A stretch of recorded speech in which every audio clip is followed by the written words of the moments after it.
Today I want to talk about something super duper important, and the more deeply you study the Bible, the more you will find this to be not just true, but crucial to understand this. Deeply studying the old prophets will kind of make you an expert in this, and it is said plainly twice in Hebrews. And what that thing is that everything in the physical world is a copy and a shadow of the heavenly realms. So what does that mean for us here on earth? It means that every physical object, every physical action, every physical process, like in physics, that is all a physical, symbolic representation of a deeper spiritual reality, concept, truth. That's kind of hard to understand. So for an example, when I say that there's a hole at the bottom of my cup, that doesn't mean I'm holding the cup and the water's draining out. It means that I'm not fulfilled in life. I have no meaning to my life. And no matter what I put in, it doesn't seem to last. It doesn't seem to stick. It comes out the bottom. And we have hundreds, thousands of these. In the Bible, I mean, the word sin itself means miss the target. You know, you didn't hit the bullseye. The crossroads is a physical thing. You come to an intersection, but it is the deeper spiritual concept behind that is it is where we make big decisions which course the path of our life, and it's where we choose our path, right? Spiritually, you know, like I'm going to follow pride, or I'm going to follow love, I'm going to do this, I'm going to do that.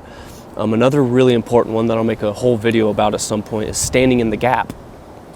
That's in Ezekiel 22:30. This is what Moses did for the Israelites. This is what Abraham did for Sodom and Gomorrah. It is offering oneself up and standing in harm's way for the benefit and the salvation of other people.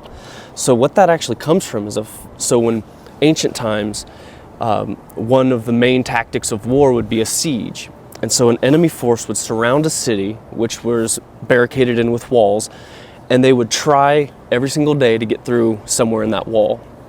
And, you know, eventually, if you can't get through the wall, the people can't get food in or out, so you starve them to death inside. But when there was a breach in the wall of a siege, it wasn't big. And standing in the gap, actually that phrase comes from a man would have to, sword and shield, stand in that gap and fight the enemy forces while other men behind him laid one brick as he lifted a foot, lays a brick underneath his foot, rebuilds the wall while this guy defends the hole. That's where that saying actually comes from. And so these are all physical processes. These are all physical realities. But everything that happens here, this is what it's, you know, and the longer you do this, the more deeply you study Scripture, the more this just kind of becomes your everyday life. And the more you understand that nothing happens by coincidence or chance. All of these things are ordained. The reason our physical world matches these spiritual representations, the reason why the deepest truths we can only speak metaphysically, is because that's how existence was set up by God, to be a copy and a shadow of the heavenly realms. And how do you know here on earth what is that spiritual representation? You ask the word why. Why? That's how you get to the spiritual answers in this world, is you ask the question why. And so you get the meaning behind the physical action. You get the meaning behind your own behavior and your own actions and the people around you. So there's a specific verse in Jeremiah that I'll get to here in a minute, and I mean, I've written so much about this already, but pertaining to, like, you know, what is the physical tabernacle? What was the spiritual representation behind that? And you get things like, for example, the physical veil, the curtain between the most holy and the holy place, was a copy and a shadow of the spiritual veil that separates us from God, right? From us and from commune with God. That veil was torn through the body of Jesus Christ. And so these are all, another one, physical circumcision versus spiritual circumcision. This is why all of these physical processes that don't seem to make sense when you're reading Leviticus, like, why do you want him to do that? Why can't we mix two different fabrics? And I'll make that a video too. But it was because it's like a father teaches a 2-year-old child. You can't teach a 2-year-old why not to touch the stove. You can't explain heat. You can't explain the concept of pain really to a 2-year-old. You just say, don't touch the stove. You give them the physical yes or no. You explain the physical element of that. Later on, when your child is older, you explain why you don't do these things or why you do these things. That is the exact same thing that God did to mankind as one whole entity.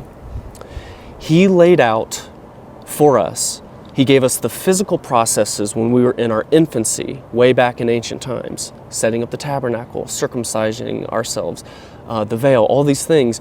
He created that so that we'd have a better understanding later in time, where we are now, what the reason for those things are. In Jeremiah, there's a verse that says, there will come a time when I punish anybody who is only circumcised in flesh and not heart. At the end of time. What do you think that means? Circumcision of the heart. But what got me on this line and what I wrote this lesson about here is in Jeremiah 13, when it says that, I'll just read it. Jeremiah 13:11 says, for as a belt is bound around the waist, so I bound all of the people of Israel and all the people of Judah to me, declares the Lord, to be my people for my renown and praise and honor, but they have not listened. So what that got me thinking is everything in the physical world is a symbolic representation of something spiritual, including the human body. So I decided to create a lesson and make this video about what is the meaning behind every part of the physical body. Think about this. Okay, so the shoulders and the back, burden carriers, they carry the weight. A backpack goes on the back, strapped around the shoulders. You may see a guy and say he's carrying the weight of the world on his shoulders, which doesn't mean he's literally Atlas, got the weight of. What that means is that he has a lot of stress and he's carrying a lot of trauma that he has not dealt with or done something with. He hasn't put it down. He's carrying all that with him. And you can tell people that it's crazy. It's like the people who are really traumatized, I was one of them, people who carry all that weight, they walk with a slouch, like they're actually feeling a burden on their shoulders. My hood was up sort of thing. And you can tell just by looking at somebody whether they've got a lot of spiritual weight on them or not. Okay, so the hands, right? The hands symbolize, first and foremost, creation, but also power and control. You seize and hold something down with your hands. You can hold a gun or a sword with your hands, right? Power. To officialize an agreement, like a power agreement or some kind of agreement between you and another person, you shake hands. You clasp onto another man's symbolic point of control and you make an agreement with him, hand to hand. But first and foremost, it's creation. You create with your hands. I created this lesson with my hands. I wrote it down. God created us with his hands and he gave us breath. God created all things with his hands, Isaiah 66:2, and there's plenty of them like that. And that's for better or for worse, by the way. You know, the same hands that we clasp together in prayer to God, we use to form an idol to bow to instead of him. We can use our hands for evil, we can use our hands for good, but we use our hands a lot. That is how we create in this world. So next, feet. Feet get a bad rap, but who does more than the feet? You know, the feet symbolizes movement and progress. The feet carry the whole rest of the body and all its meaning from one place to another to go get things done. Without the feet, you can't do much. Let's see, the feet is what you use to travel down the path that your heart and your eyes choose. You're at the crossroads. You choose to go this way instead of that way, but how do you get there? With your feet. You walk. The feet very seldom see the light of day. You know, they're the ones that go through the most grunt work, the muck. They're the ones that were symbolically washed in ancient times, and we should still do that now, by the way. And they're the least desirable. People say, "Ew, I hate feet," or they don't want to touch your feet. You know, of all things, and not everybody's like that, but a lot of people are. And can you think of a spiritual representation of that same kind of disgust factor in the world? It reminds me of 1 Corinthians chapter 4, when Paul said, "It is as if us apostles are dragged at the end of the procession. We have become the scum of the earth." This is where condemned men are placed, at the back. It reminds me of the feet. You know, this is the disgust factor. The world rejects you, that doesn't want to touch you. You're the last thing it wants to touch. But you're getting everything done. You're carrying the rest of the body of Christ to and from the places we need to go to get things done. The feet are one of the most important aspects. And when it comes to a physical handicap, the feet, you lose your feet, you can lose an arm, you can lose a hand, but if you lose your feet, you're in a wheelchair. And that, I would say, physically, besides the five senses, that is the most physically limiting handicap you can have to deal with, is losing your legs or your feet. Next, arms. Arms symbolize work. You push a plow with your arms, you swing a hammer with your arms, you pick up weight and you carry it with your arms. The arms symbolize work. Jesus Christ was referred to as the arm of the Lord, which worked salvation for him. It's because Jesus was the vehicle in which God the Father did his work in this world, which was to save humanity. Isaiah 59:16, "The Lord looked and was displeased that there was no justice. He saw that there was no one. He was appalled that there was no one to intervene, to stand in the gap." So his own arm worked salvation for him, and his own righteousness sustained him. God created us and he saved us, and he did that with Jesus. So the arms are work. The arms and the hands, of course, as we know, work together, and there's some deeper elements of that, how exactly creation and work come together. Because what do you have to do? It's not easy to create something that matters. It takes work, it takes sacrifice, and it takes actually getting up and doing something. True meaning is not just going to fall out of the sky into your lap. Nor is gaining wisdom, like chapter 28 of Job says. Gaining wisdom is like mining for gold. You might have to sit at that same spot of the wall. You might have to sit there and stare at that verse for hours, days, chipping away at that rock before you finally strike gold. You finally hit that vein. It takes work, it takes sacrifice. So next, the face. So I'm going to make a separate video. This is part 1 of this. My next video, part 2, is going to be breaking down the 5 spiritual senses. Ears that can hear, eyes that can see, the fragrance of Christ, smell. What does salt of the earth mean? Taste, that kind of thing. Touch. All of those 5 physical senses that we have a deeper spiritual representation. And like I said, all this physical reality is just symbolic of those deeper truths that actually are what matter. That's where you find meaning. But as a whole, the face symbolizes focus and attention.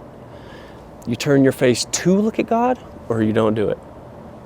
You turn your face to look at the truth, or you ignore the truth and you don't look at it, even as the elephant in the room grows larger and larger until it's finally pressed up against one side of your face and pressing it into the wall, but it's not there.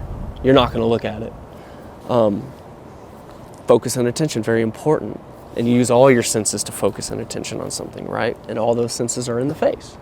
So, and now, since we started here, I'll read that verse again. Jeremiah 13:11. "For as a belt is bound around the waist," so the waist, "so I bound the people of Israel." So what my goal in making this lesson was to figure out, okay, what is the spiritual understanding, what is the deeper spiritual truth of a waist? Because that'll tell me a little bit more about how God sees us. And the first thing I thought of was, well, a couple things. So let me just get into what the hips symbolize, I believe. Pride and honor. And I'm not talking wicked pride. I'm not talking about the selfish pride. I'm talking about something that's closer to dignity, which would be a word that we have. It's that thing that separates us, man, from beast, and that very same thing that Satan strives to defile in us. He wants us to defile our, best word I can come up with is pride, and that's maybe worth a video. What is pride? What is the good pride? What is, we all know what the bad pride is, that selfish ambition.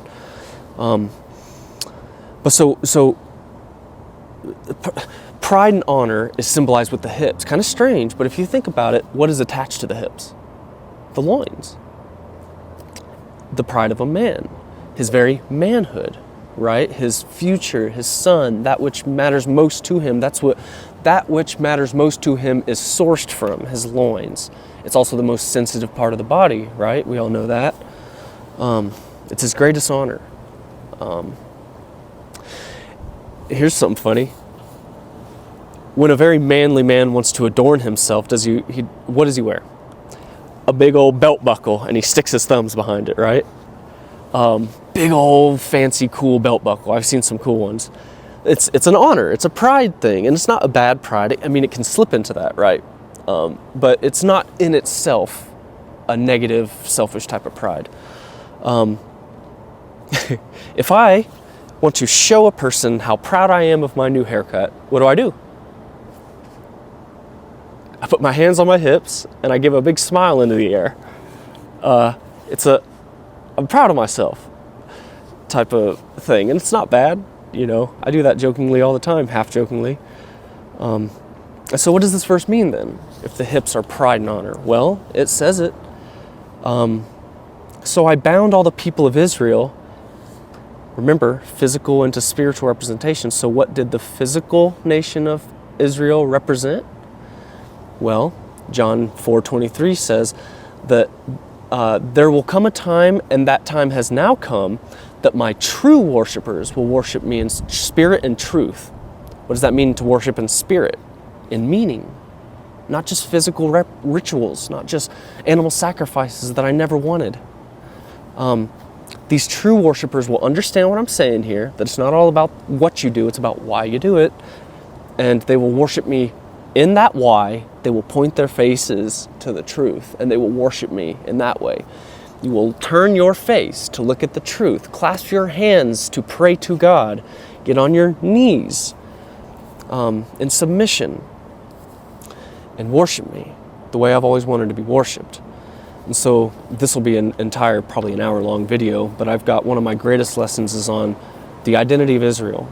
And so that physical nation of Israel was pointing to a future spiritual representation of that same nation, who are all born again in the spirit and truth and not just ritual. Remember, Jeremiah says that there will come a day when I punish anybody who is only circumcised in flesh, which means they're not my true worshipers. And so when God fastens spiritual Israel, first carnal, now spiritual Israel, to his waist, here we are next to his most sensitive place, and he's doing this. This is my greatest honor, my greatest joy, the thing I care about the most in the world. And even more than that, you know, this is just God uses so many of these symbolic representations to show us his relationship with us, but no man's going to die for a belt buckle, but he will die for us. And sacrifice his only son. And he says it, to be my people, for my renown, my name, my reputation, and praise and honor. So those are the hips. And I'll be making probably a video for sure about spiritual Israel. I'll be making a video about the physical representations of like the tabernacle, the veil, circumcision, sacrifice, animal sacrifice to spiritual sacrifice, all that. And then I want to make another video about the spiritual senses. But this was the spiritual body.